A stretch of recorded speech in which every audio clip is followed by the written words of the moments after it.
And 2025 is a new, we've got in the United States, we have a new administration coming in with a new economic policy. I think that marketing is going to be stressed in the initial phases.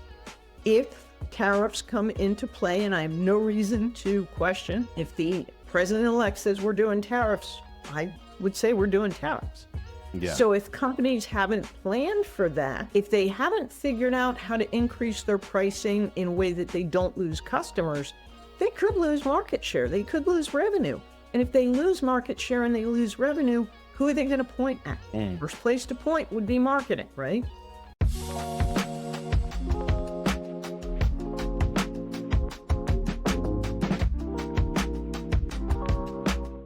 Hey there, welcome to Marketing in the Raw. That's the podcast, and I am the host, Adam Helweh. I am joined by my teammate, Deanna. Deanna, who are we talking to today? Hey, Adam. Today's guest is someone marketing leaders are definitely going to want to pay some close attention to. We're talking to Ellen Smolko today. She's a fractional CMO. She's got decades of experience that date all the way back to AT&T, and she actually has a surprising connection to the early days of Shopify. I love her story there. It's really interesting. But this episode is awesome. There's lots of practical insights that I think you can apply right away. We talked about things like why so many marketers are treated as order takers and how to break free from that. That's a challenge. Yeah, you ever felt like you were just executing somebody else's strategy instead of, driving your own? Ellen talks about how to shift that dynamic in your favor and to get things done. Absolutely.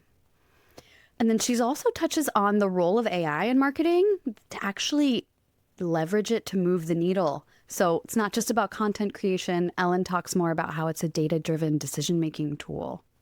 Oftentimes people seem to be using AI as the lowest common denominator, right? Generate a blog post, generate social posts, start writing this email. But Ellen does a great job of explaining how she has adapted that to be more of a co-intelligence along with her from a strategic standpoint. Yeah, it's super interesting insight there. She's also, she touches on a little bit of her predictions for what marketers should expect for 2025. Not going to want to miss that. And then I loved when she talks, she just gets honest. She talks about the lessons from the trenches as a fractional CMO. Yeah, she dug into what happens when leadership ignores marketing strategic place at the table. And spoiler alert, it doesn't usually end well. So Classic. We'll cut to the chase, and I'm really excited to let you listen to my conversation with Ellen Smolko. Let's have a listen. Let's get into it. Ellen, my friend, I'm so glad that you were able to join me. Remind me, where am I talking to you from? Adam, first of all, it's great to see you again. I'm in New Jersey. And that means that we're doing the bi-coastal thing.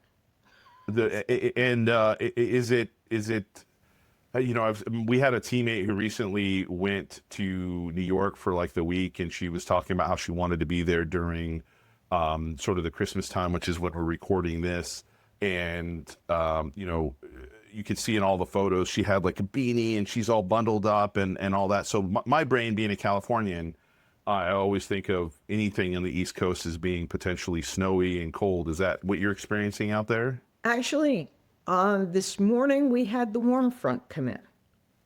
So last night we had snow and ice, and early this morning we had a warm front move in. So it is a balmy 49 degrees outside.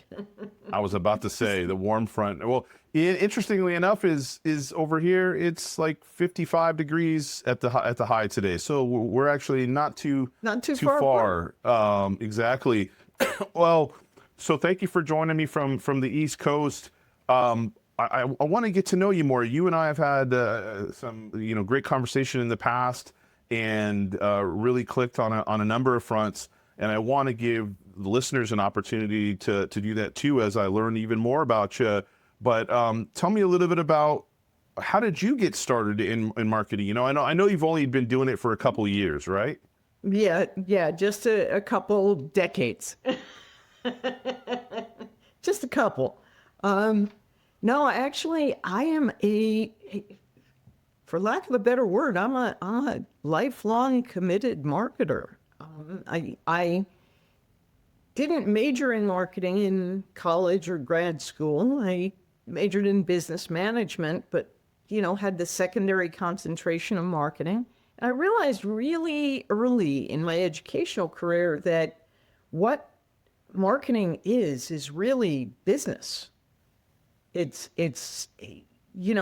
not just throwing stuff out to the public and seeing what sticks. It's really hammering on what is going to stick and developing your whole business, and your marketing has to reflect that whole business. Everybody talks about branding. Yeah, okay, branding is important. But before branding, you have to have business. And it's the business idea, it's the vision straight through to the buy. It's straight through to the purchase. That's where marketing hits. And so I went into corporate America, having worked many years in family-run businesses. And I came from a family of entrepreneurs. So obviously, the best place for me to go wouldn't be small business. It would be, AT&T. So I worked my way up there until I was a product manager and chief marketing officer for a product that was the first do-it-yourself electronic commerce platform. And put do-it-yourself in quotes, because unless you were an engineer from AT&T, it wasn't really that do-it-yourself. So it got sold. My job was to make it sellable from research to getting it to a sale. And it did get sold. It changed hands 3 times. The third change of ownership took the bones, the theory, the systems architecture, changed all of the programming and coding, and today we call it Shopify. So, people will say, so you launched Shopify. Well, I really wouldn't go that far. But I launched the thing that launched the thing that launched the thing that launched Shopify. So yeah. The mother of Shopify, like the Game of Thrones, the mother of dragons. We got the mother of Shopify here. Yes. And it's been a wild ride. I've never looked back from marketing, because marketing has so many diverse aspects, and it's never boring. It's never boring. If you're doing it right, it's never boring. Based on that problem-solving business, approach and attitude that you have, and the fact that you've been doing this for a while, would you say, because it feels an awful lot like there was a time when digital started to grow, where marketers were able to, some marketers, not all, start transforming marketing from being, this sort of cost center that was providing deliverables and like you said, a bit of sort of seeing what sticks, but most of the time through the process of trade show booths and other creative deliverables, to actually strategically thinking through problems that they're trying to solve. And I think that's where you're alluding to, like, knowing what sticks versus just throwing out what sticks. Absolutely. At one point in time, marketing was, as you said, strictly a cost center. It was always looked at as, how much is it going to cost us to bring in revenue, as opposed to, how do we leverage the skill sets of a well-trained marketer to help us develop the product? I mean, how many times have you seen companies that product development has nobody from their marketing team, right? That's starting to change a lot now, because the people in marketing is those 4 Ps: the product, the pricing, the placement, the target market, and then the promotion. The promotion part is what people thought of as the cost center. But when you add those other pieces in, it really becomes a revenue center.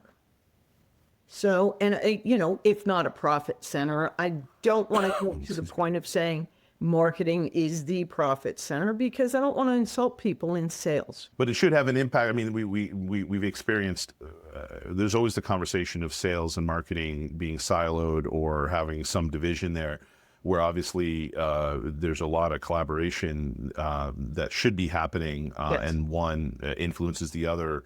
And so given your experience, your years of experience, would you say that, did you always have that mindset early on, and were you facing some challenges in regards to setting the right expectation with your stakeholders that you were working with, or did it take some time? Absolutely had the challenges. In the beginning, I was one of the voices that was saying, no, marketing isn't just advertising for you. Marketing isn't just catchy slogans and great jingles and wonderful campaigns. And you really need to let us do what we do, because we're the ones who have our fingers on the market data. And a good marketer will pair with the person or people who have their ears on the customer data.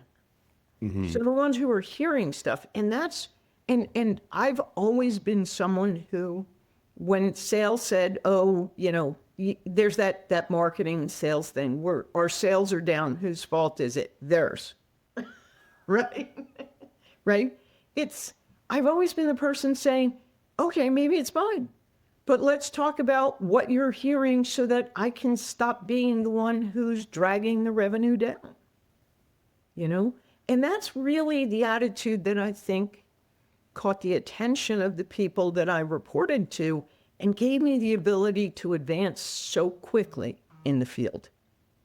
Because I wasn't saying, it's not my problem, sales. Everybody else was. I was saying, let's fix it.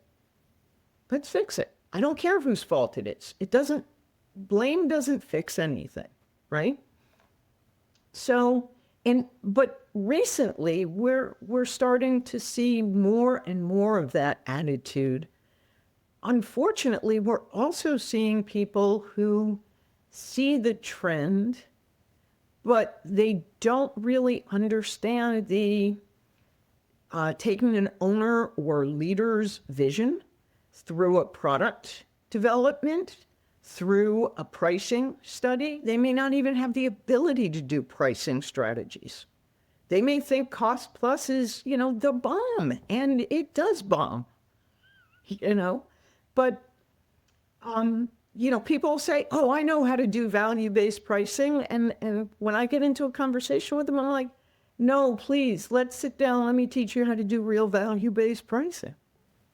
Because, it's more than just a bunch of words that you throw at something. Unfortunately, we've even taken our marketing curricula in universities and converted it to more of an advertising and promotion curriculum. So that's a problem. But now we're coming full circle to where folks like me are in greater demand. Why? Because I'm looking at it from the business. So I'm talking to the CFO, and the CFO and I have conversations all the time about things like, okay, so which product or offer do you think is our highest margin offer? Yeah. Okay. And show me the numbers that back up your opinion, and I'll show you the numbers that back up mine. Okay. So that the whole team comes to a better understanding of where are we really making our money? And how you can get behind that and support that. There's a handful of things that you packed in there. So like in regards to, I don't know if we would call it corporate culture or whatever, but there is a sort of a culture of like you had with your crisscross hands of, blaming Yes. it on that person or whatever. And ultimately, arguably it seems like in the companies, that I've been observing over the last, especially year, it seems like the folks that seem to live in those companies the shortest are marketers, and Yes. it's not necessarily based on their choice. But I think that one of those reasons is because marketers are not possibly leaning into those conversations and taking accountability. I don't want to blame it on the marketers, because I know there's a lot that has to do with leadership expectations and all that sort of stuff as well. But there's an opportunity that you just sort of described in regards to, okay, if there's a problem here, let's like hunker down and actually look at this strategically and see there could be an issue going on here, and I'm happy to be solution oriented and actually work on trying to fix that. Where I think I've experienced in a lot of corporate culture that folks are more likely to just kind of go, nope, pass the buck on to that person. It's their problem, and then just kind of hope that they fly under the radar and survive the next round of cuts or whatever it is that's going on. That's what I got the feeling of when you described that. Sometimes, yes, that's what's happening. And in defense of the marketers, I mean, when you think about it, the average marketer is coming out of school, if they've had formal education in marketing, they generally start their career after a bachelor's degree. Even if they go for a master's of business administration in marketing, okay, we're still not really teaching them in these curricula all about the business side of things. We're not requiring them to take, for example, accounting courses. We're not asking them to get involved. We're basically saying, no, that's the CFO's job. Well, yeah, some of it, but you can't be a team player if you don't have that focus. So I don't blame the marketers that are not leaning in for not leaning in. They may not even know they need to lean in. So in a lot of, especially at the lower levels, a lot of marketers have been treated for too long now, in my opinion, as order takers. It's kind of like when somebody asks you to build them a website, they expect you to treat it like they're ordering a deli sandwich. What do you want on your website? It's like kind of like, okay, I'll take the turkey, the cheese, the mayo, hold the salt and pepper. And people who are in the younger echelons, especially, will sometimes get pushed aside for asking, well, why are we just order takers? Why are we not given a seat at the table? That's where the culture comes in. So it's kind of the culture from above and the training and opportunities from below. Would you say the way to try to mitigate that, or one way to mitigate that, is, first and foremost, bridge that gap between being that order taker and that strategically minded marketer, first of all? Because I agree with you, when I've been asked to either speak with or mentor or worked with folks that have been out of college and said, Adam, how do I get into the business that you're in? How do I become a marketer? And they use that word very broadly. And what, the more of these college graduates that I've spoken to, they certainly are like talking through like channels and advertising, and that's like the main focus. And so we've always got to kind of whittle through like, well, where are they leaning? Because you got to choose a road, and if you're choosing strategy, being strategic as a road, there's a lot of opportunity there to add value to the business, but it's you've got to have that strategic mindset. You got to enjoy strategy. You got to connect the dots, and it doesn't mean that you can't just select social media or content marketing. You could be a social media strategist, and you could be a content marketing strategist. But if you want to really add value, you've got to understand how those dots connect in the same way that you just described with the financial side. If you're going to be in charge of budgets, and you're going to be in charge of understanding how do you spend what is provided to you from a resource standpoint on the resources that you need in order to do your job. And that doesn't even take into account the leadership aspect that I don't believe is probably addressed in the educational side, which is, managing people and understanding how to, every conversation I've had on this podcast has resulted in people not just talking about marketing, but talking about how they lead and foster the growth of the individuals on their team to make sure that they're successful, because they don't do it alone. They can't do it alone. Absolutely. So, and that's a really key point, Adam. When someone comes out of school and they're working underneath your leadership, okay, even as a fractional chief marketing officer, if I'm tasked with leading the marketing function, it's my job to actually help train those people down at the lower level how to understand. They hear strategic marketing implementations, or, I'm doing a strategic website, I'm doing social media strategy, website strategy. It starts to sound like there are thousands and thousands of different strategies involved in marketing. There's really one overarching strategy, and the rest of those things are ways to strategically get better results from that particular tool. And I actually use with people who are interested in learning it, I use a toolkit analogy. Okay.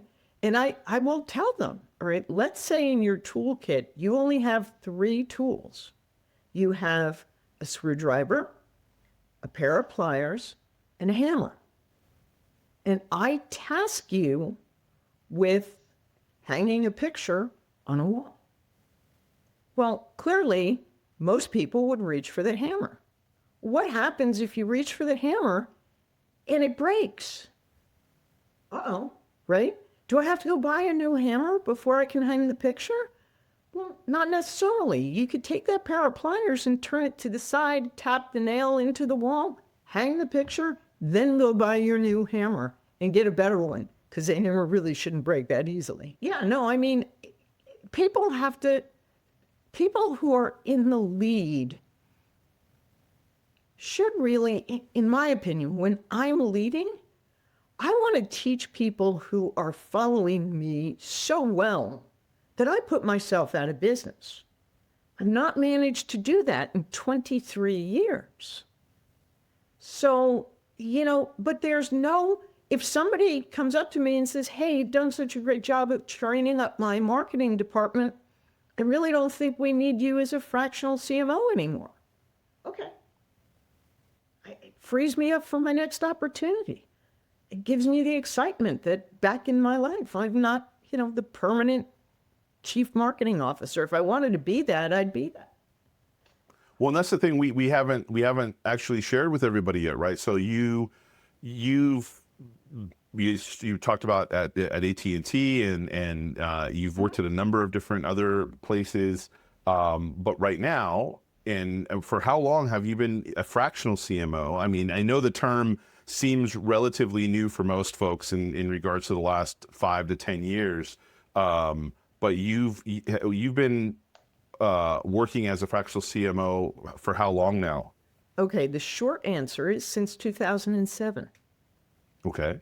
Okay. The longer answer is when I left AT&T, I went into consulting, and the consulting firms I was with got swallowed up one after the next until Pricewaterhouse, PwC, was signing my checks.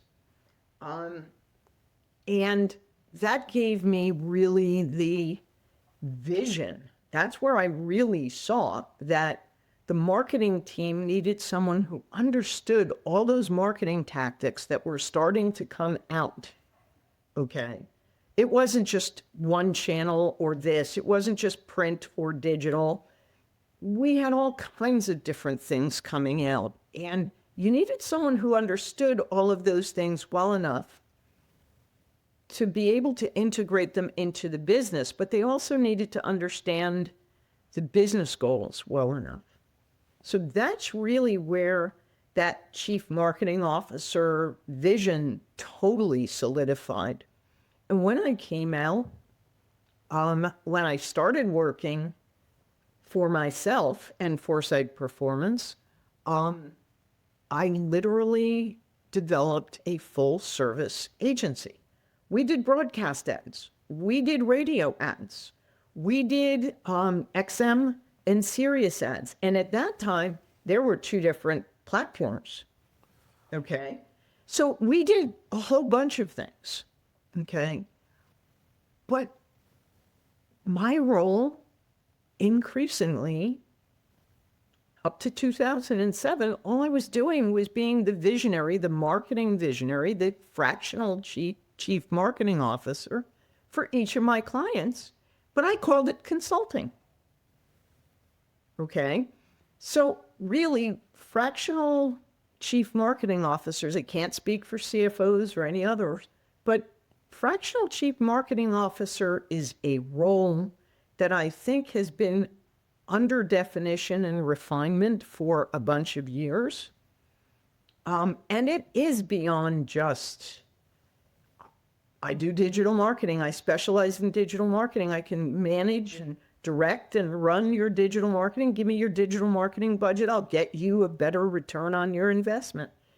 That's still not a chief marketing officer. You've got to be at the point where you're setting the budgets. Yep. You're setting the metrics and the targets, and you're defining the metrics and targets, and you're super comfortable with spreadsheets, dashboards, and numbers. And less comfortable, by the way, with what's the latest convention for building a really great website for electronic commerce. I want to dig in a little bit more now to some of that work that you've done, and I'm really interested. We're gonna dig into some trauma here. Have you? When was a time in your work with any of the clients that you've been working with over the last couple of years? I'm interested to hear what was the most challenging thing that you had to face at one of the companies, and how did you, let's say, adapt or bounce back from it? The absolute most challenging was a client that we separated 3 years ago now. Okay. It was one of those situations where the client valued what I did, but didn't allow me to integrate with the sales team and the marketing team as much as I needed to be able to help get results. And it got to a point where it was like, we would have separate meetings. And I'd say, okay, so from a marketing perspective, I think this is the next step we need to take, and these are the metrics we need to go for. This is the revenue we're trying to generate. This is this, that. Blow out the whole program. And I'd come back the next week for a follow-up meeting, okay, having put painstaking effort into writing out directions and the strategy so that everybody who had to implement it understood. I'd come back the next week and be told, well, I took your strategy idea to the sales guy and he said, it sucks. Okay, then put us in the same room. So my first thing was, okay, maybe it does suck. Maybe I'm missing something. So let's sit in the same room. And when that was, no, I don't think that's a good idea. And I don't, in other words, it was someone who was at the top who wanted to control things, with communication being the principal way of controlling everything.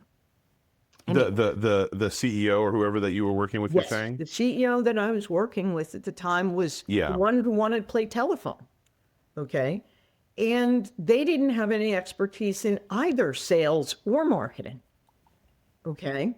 So, I gently said to the client a number of times, I think there might be some misunderstandings happening. And if they're not misunderstandings, maybe I'm not getting the data that I need. Maybe I'm looking at the wrong things. I really think that we're out of sync, and it would really benefit us to have a conversation. I'm not saying you can't be in the room. You could certainly be in the room.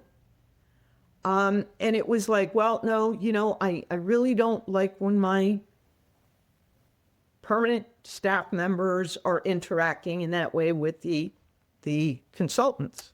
And I said, okay, well, I really don't know how to make it any better other than to say, I will give you proposed actions, and maybe you can take the proposed actions to the sales side and ask them which they think are the most valuable to go after first before I go through the effort of writing a big strategy for you.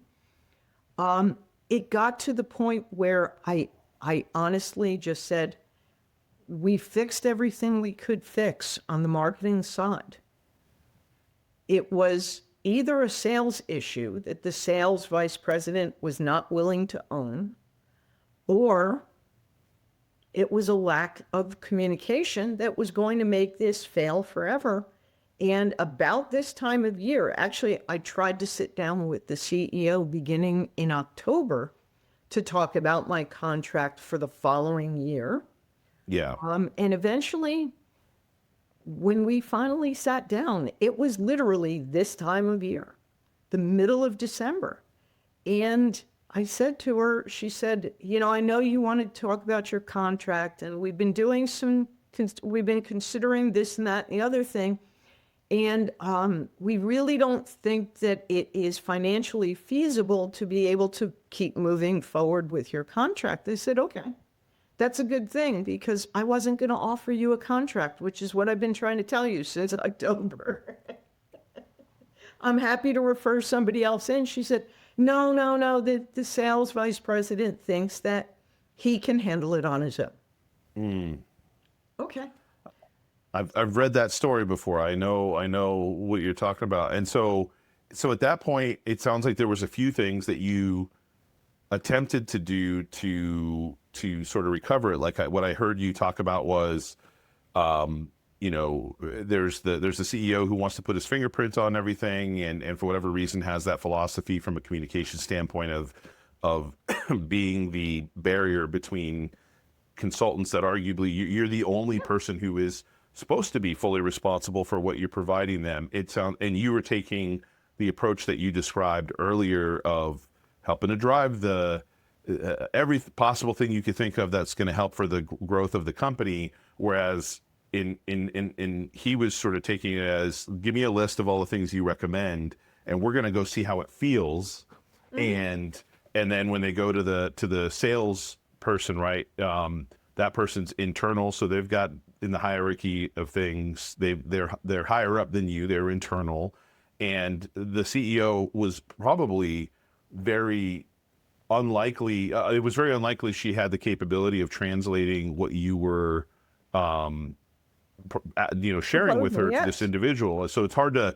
It's not you. It sounds like you did what you and I are on the same page with this. I know we've talked before. We have very similar ways of looking at things, but you weren't trying to compete. You were just trying to find a way to come to an understanding about what was the most effective way to articulate this, and even openly look at what you were providing and say, maybe this isn't right. And so I think I would have gone through the same approach, I think, as you did, where eventually you get to a point where you realize, like, okay, I've tried to work through the intricacies of this person being this way and that person being that way, but it really ultimately sounds like both the salesperson and the CEO decided there was a misunderstanding of expectations and a lack of, I got to say it, a lack of respect for what they were actually trying to hire you to provide in the end. They really wanted you to kind of phone something in and then make a decision if they felt it was worthwhile, to the point where the salesperson ultimately felt like they were sort of capable of taking the baton and running with it from there. Perhaps. But honestly, I can't even say that for a fact, because we never had the conversation directly between myself and the salesperson. It was between the three of us, the third party interpreter. So you never met the salesperson at all? Well, no, we had met. But when we were in discussions that were, what should we do next? It was very siloed communications. In the silos, you always had the grain elevator always had to get to the top level and then go to the CEO, and then the CEO would shift it back to the silo. Yeah. So, yeah. Not efficient, but it was her style. It was her management style. And I honestly, the reason I didn't offer or plan to offer a new contract was not because of disrespect or anything other than, if I can't provide value to someone, I don't want you to pay me. And that's my ethic. And I think we're the same that way. Yeah. It's so, I started to feel like I'm not providing value, and you're still paying me, and I don't want you to pay me anymore because I'm feeling like I don't provide value. And I can't figure out how to provide better value. Starting to feel badly about my own services that I was providing to this company. Maybe they're not working. Okay. They were working for other clients. They were Yeah. working, they've worked since for other clients. It just was that particular scenario. And sadly, the company actually went bankrupt within the first 9 months after I left. Oh, wow. So there were some other issues there, in general. And, I really wish I could have done more for them. I really do. Because when I work with a client, I invest in that client. Okay. It's almost like people actually tell me that I behave as if I have ownership share, some kind of equity in what they're doing. And the equity for me doesn't have to be in the wallet. It's right here. Yes.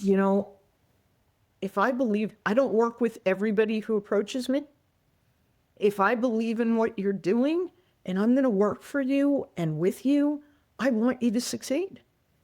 So especially as a marketer, if you don't have that mindset, I don't understand. Especially these days in the expectation that's set in leadership, if you don't have that mindset, and if you're not able to carry that responsibility, it's going to be really, really difficult. And I wanted to also then ask you, that we talked about that, what over the last 12 months has been like something that was most exciting to you?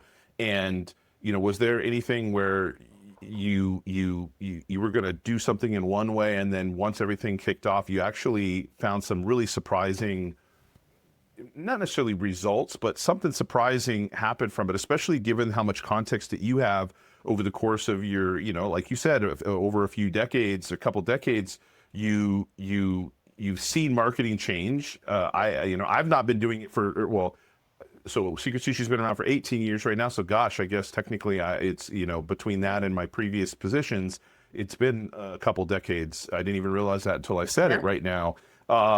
You're welcome. I made you feel old. But just in looking at how marketing changes, and actually you and I were talking about this just before we hit record, that there's some interesting things going on right now, and things are definitely changing. I think every single person that I've talked to, I speak to marketers, fractional CMOs, people who are marketing, consultants, people who are in-house marketing leaders all the time. And this year feels like it's the year with the largest amount of change. Yes. And I don't try to attribute it all to AI. AI obviously plays a significant role. I think it's much more than just that. But, actually, I'd love to dig into that, because you were starting to share something, and I'm like, well, I don't want to steal your thunder before we hit record on this. But what are your thoughts? Let me start with AI. There's two things that I think have made this year monumental, but one of them didn't kick in until just recently, and will go into 2025, which is what I was alluding to just before you hit record. But let's talk about AI for a minute, because AI came out. Now, first of all, let's be real about how long we've actually been dealing with artificial intelligence and machine language. How long ago did you get predictive text on your phone? Yeah. So when you're typing, your phone had learned certain words that you use and certain words that you didn't, and it prioritized certain words if you misspelled something, right? Okay. That really is when machine learning and AI started to come into play. But for marketers, it seemed like this year with the release of ChatGPT from beta into general audience, okay, and then to now a full-fledged product, that seemed to take off and take root in two different ways. One way is going to be exciting and going to continue, I think, into 2025 and beyond. The other way has become literally a threat to many people, or perceived as a threat to many people. That threat way is the content generation, the use of AI to generate content, to generate websites, to generate apps, coding, all of that stuff, okay? I personally don't think that AI is up to speed. So, for example, I've seen people claim to have built an app using an artificial intelligence tool, okay? That's great. How do you know that app is going to run properly if you have never coded? How do you know if you asked it to build a website and give you the code for a website, or actually build the website for you? How do you know that when you put that website onto a hosting server, it's actually going to work? If you've never actually done it, you don't have the ability to check the work until it's too late. And I think that is the reason that we've seen AI replacing people. It's not really replacing people, it's replacing people who are trying to use it for things that they don't fully understand. And if I take on, if I told you I can do brain surgery, and like you wanted to believe that, and I said, okay, so I'm using this AI-enabled tool that's going to help me do brain surgery, and the end result isn't what you had hoped to have, I would fully expect to lose my job, among other things. So, but a lot of people just took it for granted that AI was just a tool that would take work off my plate. And in some ways it does. But it's not just a plug and play thing. So people who used it as a plug and play, first and foremost, those are the ones that I've started to see saying things about being threatened in their work, okay? But as people were distracted by content creation and look at these wonderful images with, hands that are floating around without a body and 5 fingers on one and 10 fingers on the other. And, as people were distracted by that, I started looking at what's the real power of AI. If I feed what seem to be disconnected sets of data into AI, might it find consistent threads? Might it find data that unites or unifies that those two different data sets to give me the opportunity to have a better result? Okay? And that is the way that I think AI is going to continue to be used into 2025 and beyond, in ways that marketers, if they learn enough about it, and you don't have to learn how to create artificial intelligence programs. There's plenty of coders out there that'll do it for you. But if you can understand what the power, the real power of AI is, and that it's the ability to find the things that the human mind is going to be programmed to overlook, okay? I think those things are going to help people into 2025. And 2025 is a new, we've got in the United States, we have a new administration coming in with a new economic policy. I think that marketing is going to be stressed in the initial phases. if tariffs come into play, and I have no reason to question, if the president-elect says we're doing tariffs, I would say we're doing tariffs. Yeah. So if companies haven't planned for that, okay, if they haven't figured out how to increase their pricing in a way that they don't lose customers, they could lose market share. They could lose revenue. And if they lose market share and they lose revenue, who are they going to point at? First place to point would be marketing, right? So, yeah, I do see that some marketing might be stressed. And then, of course, now, the reason I say if the president-elect says he's going to do it, he's going to do it. The only other assumption is that he's just using it as a bargaining tool. If he's just using it as a bargaining tool and you've set your price too high, you can always lower your price. But if he comes in having said it's just a bargaining tool and then says, no, I really meant I was going to apply the tariffs, and now you have to raise your prices, you're going to lose market. You're going to lose customers. So one position is safe, the other one isn't. But again, I think all this is going to feed back to how we're using AI, how seriously marketers are taking their craft. This is a craft. This isn't just throwing spaghetti against the wall and seeing which sticks.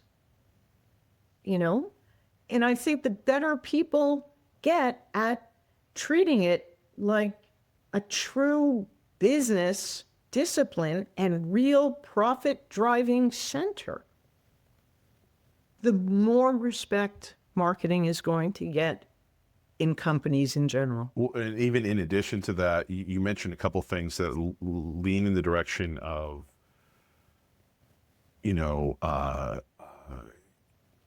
job security. So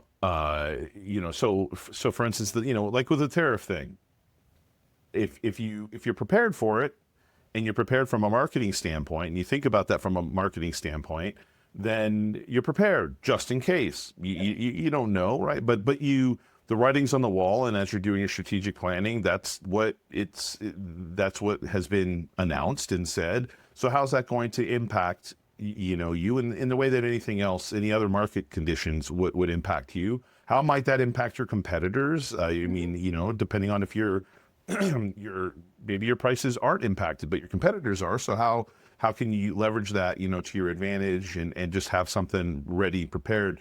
So you're being proactive in that sense rather than reactive. And then in addition to it, what you're pointing out with the AI is, I do think that the sparkle of the shiny object aspect of having something that is able to generate something, right? Who wouldn't want to just push a button and have something generate things like, generate a dinner for us tonight, right? You just hit a button and at some point you got a robot that's just generating. Everybody would love to just have stuff generate things. But that's what I think has enamored most of the folks initially. And you've got a lot of folks out there who, I tell my team, you're going to have a lot of folks out there who have never done marketing at all.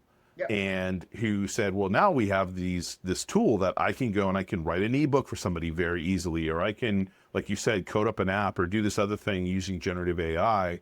And they're going to come for our lunch, even though they don't have the institutional knowledge and expertise that we have in order to make sure that that's the right way to do it, or that's the right thing to do, or how does that tie, still connecting the dots between that and the rest of the strategy that you're doing? I mean, you talked about the website thing, about starting a website. Well, how do you know that it's actually secure and that it can't be hacked by somebody? Because the generative AI is doing HTML and CSS and some JavaScript or whatever, but isn't really looking at potential security holes unless you are thinking about, unless you ask it or understand that sort of stuff.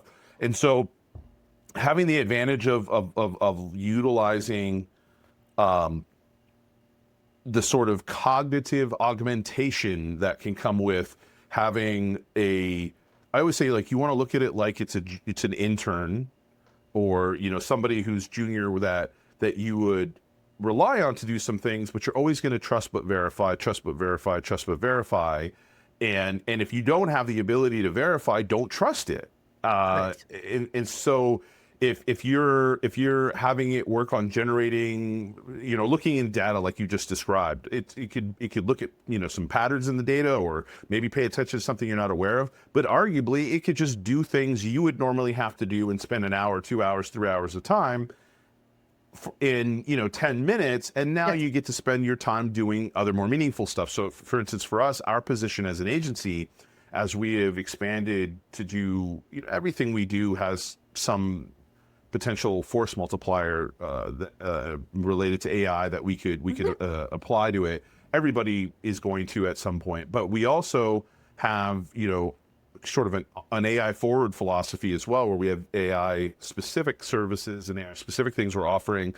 And the way we see it is, most companies always want to do more than they actually have the resources to do, the time to do, the talent to do, right? And so going into the new year, one of the advantages will be given to folks that look at this and say, great, well, where are there areas where I can take these things that are easy to not just trust but verify, that can speed up these block and tackle things that unfortunately you have to do in order to get things done, and give me back a significant chunk of time and potentially money and cognitive bandwidth, so that I can do the things that AI can't do at the moment, in order to make more meaningful connections with customers, or to think through things at a human level that I previously barely had any time to do.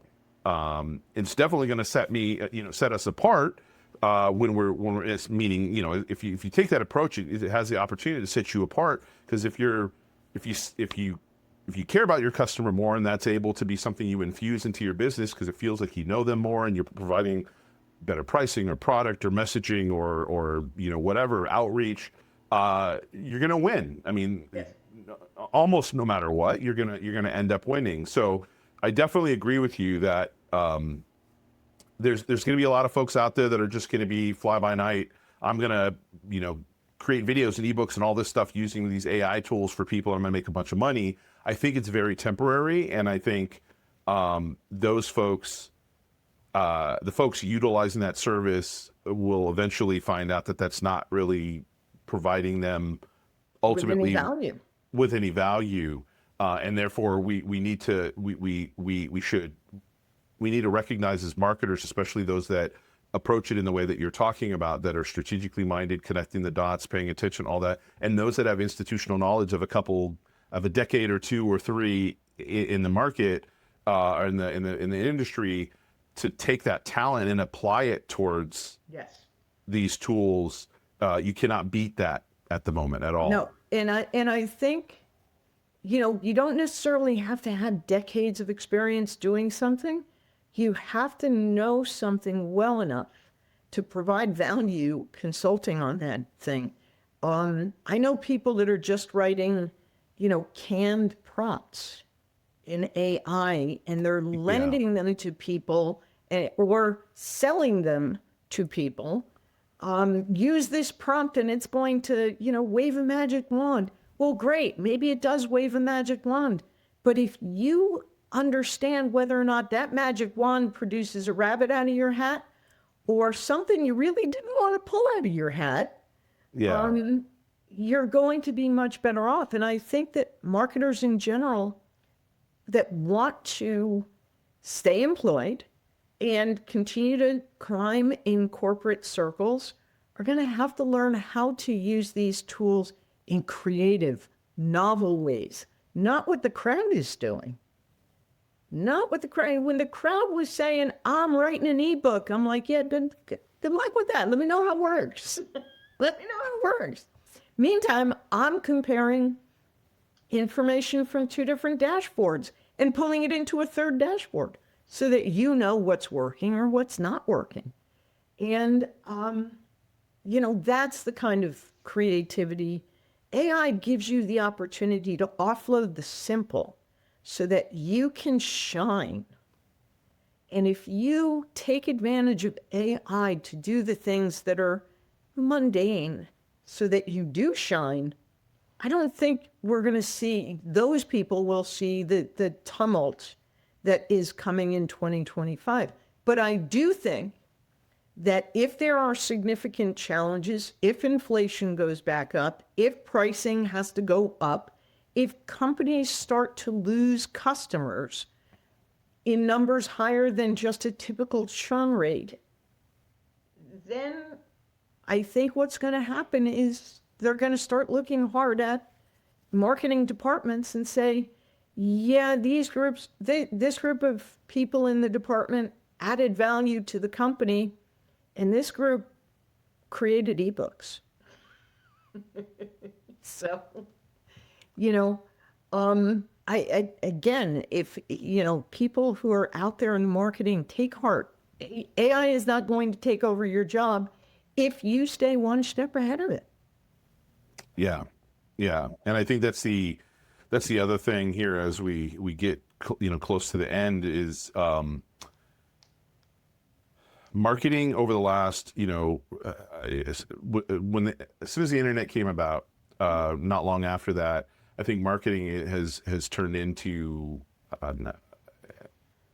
a practice of ever-changing, innovations and understanding, expectations and behaviors that continue to change as new innovations came out or services and business models are launched on top of it, and marketers have been, you either catch up or you're sort of just kind of sitting there reacting. Yes. and trying to play catch up. And there's a little bit of reading the tea leaves that ends up having to happen. And I agree with you in the way that you're interpreting those tea leaves for sure. AI is simultaneously changing how we work, but in addition to it, it is also changing people's expectations and behaviors of what engaging with content is like, of how to find information, of potentially how to be entertained and delighted by things. And a lot of what somebody said something in a conference a couple of weeks ago, which was AI for agencies, and it was talking about what we've been doing all these years will not sustain us any longer. And all of this thing, like I don't know how much a lot of the services that we have been providing will stick around, let alone obviously be the way that they are currently. And so I'm very much keeping my eye on all of that. Mm-hmm. And I think that that's definitely what marketers, need to do. But in the meantime, take action. I think what you described is a really, really great way of initially taking action, is to start relying on this to leverage your institutional knowledge and experience as a marketer to augment what you're doing and do it better, faster, stronger, not to rely upon it for push button deliverables. Right. And of course, us as marketers, we have to also remember and keep at the forefront that as AI changes what we do, it's also changing what others in adjacent industries. So it's changing what Google does. It's changing search. It's changing image generation. It's changing a whole bunch of different things. Absolutely. We have to keep that in mind. Well, Ellen, I feel like we only scratched the surface of some things because we went down some rabbit holes that were good and interesting. And this is an opportunity at the very end of the podcast where I always allow the guest to ask me a question if they would like, as we wrap things up. So is there anything on your mind that you'd like to ask me? Yeah, I know you have an agency and you have a great agency.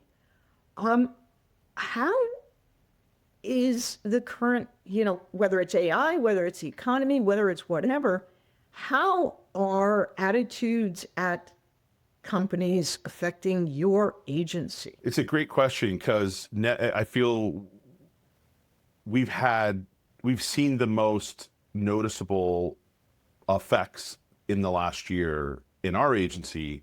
And for a while, we just kept looking at it and going, is this unique to us? What's going on? And as we've looked at, we've been a part of some events, we've been a part of some communities, we've heard, in some survey data that has been released, that a lot of other agencies are feeling the effects in the same way that, marketers in general are and that everybody else is. But I would say there's this almost like trepidation. I think there's two parts to that. There's the existing folks, and that the same old is not necessarily sufficient. Like their leadership is looking for things to evolve and to change. We might have been doing a lot of relatively similar things for clients, because most of the clients that we work with, have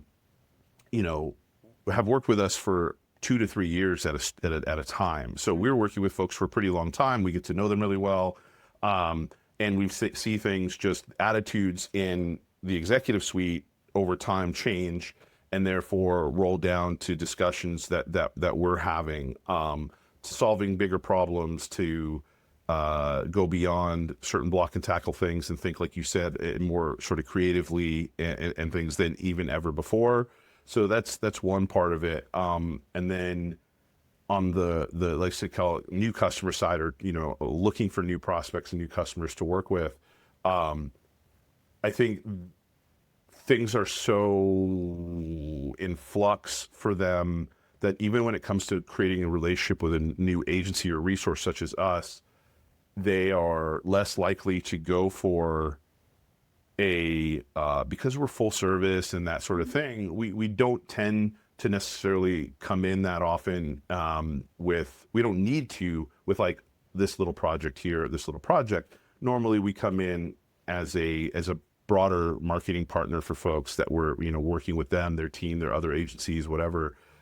Folks are, I think, being more reluctant to come in with that big of an engagement at first, because they just don't know what is going to work or not work in the current state of things. They themselves possibly see their own positions at risk even more so than they had in the past, and so those decisions are more feel more critical to them. Because how I always look at it, to your point of like coming in and being successful, and how important it is for the average business, is that for us, I always look at it as, our job obviously is to help the business grow and be successful. But in addition to that, it's to help the marketer that we're working with look like a rock star. Right. And so if the marketer will look like a rock star for lots of different reasons, one of them is the performance of the marketing. But there's lots of other things that also kind of, fold into that, and being a good resource and making life very easy for that person to share information or answer questions, or, communicate up what's going on, or whatever the case may be. So it's very important for us.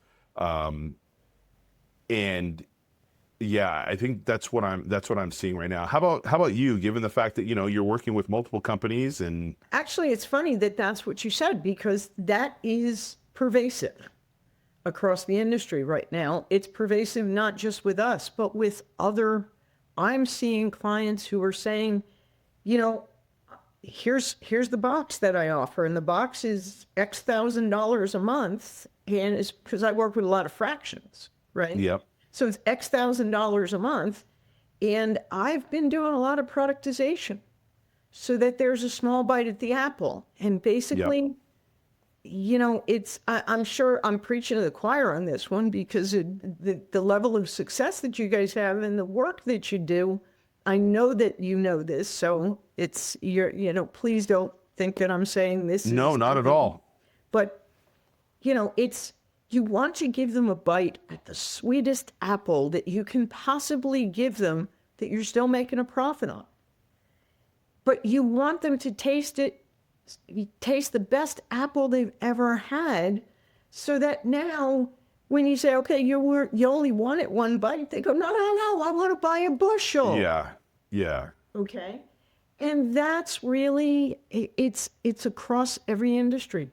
So And the funny thing is, we've come full circle with that, because it was like this years ago where you didn't get big projects. You got well, I just want you to do this piece of a project.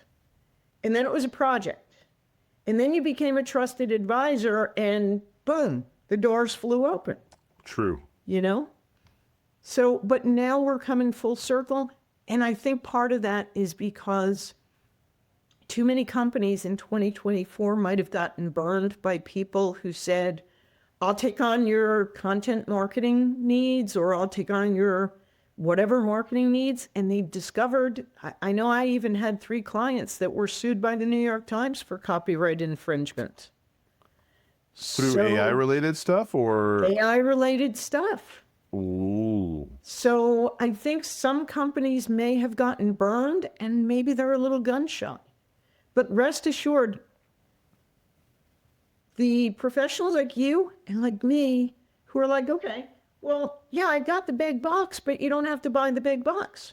Let's open up the box and see which pieces might make the most sense for you to take right now. Yeah. Okay. Yeah. And if you like what I deliver, then we can look at other pieces maybe to put into the puzzle. And what ends up happening is, if the pieces that you offer up front get the value, get the results that the customer's looking for, when you open up the box and say, well, let's see what other pieces, they're like, nah, just give me the box. Just give me the box. Well, why wouldn't life, you want to make life easy? You realize that part of our offering is the services that we provide, but part of our offering is the experience of engaging with those services, right? Yes. When you can spend less time managing multiple resources, or, you know, our team ends up making life really easy to get to answers that you need. Those sorts of things mean, like, okay, well, that box is very appealing now, and that box makes life easier for me, right? We want people's life to be better, faster, stronger, smarter, in whatever way that's helpful to them. They definitely, but being able to take a smaller bite initially, to your point, like, I don't want to go to the farmer's market and get the whole bushel yet. I want to go to the tasting station and just take a little wedge and try that fruit first and see how it tastes. And that's what I think 2025 is going to be. Sum it up in 2 words, okay?